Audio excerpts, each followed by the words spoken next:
B J پی یہ سمجھ رہی ہے کہ انہوں نے 2014 میں اقتدار پر آئے تو پہلے ٹرپل طلاق کا ایسا قانون بنایا جو مسلم خواتین کے خلاف بنایا، پھر اس کے بعد انہوں نے CAA کا قانون مذہب کی بنیاد پر بنایا، پھر اس کے بعد انہوں نے UAPA کے قانون کو گندے طریقے سے اس کو اور طاقتور بنا دیا، پھر اس کے بعد انہوں نے مذہب تبدیلی کا قانون اپنی بی جے پی جہاں پر اقتدار میں ریاست میں بنایا، پھر اب وہ یونیفارم سول کوڈ بنانے کی بات کر رہے ہیں۔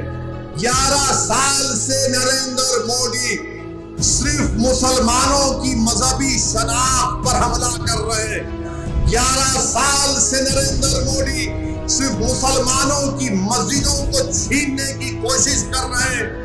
11 سال سے نریندر مودی مسلم خواتین کو طاقتور بنانے کے بجائے ان کے سروں سے حجاب کو چھین رہے ہیں۔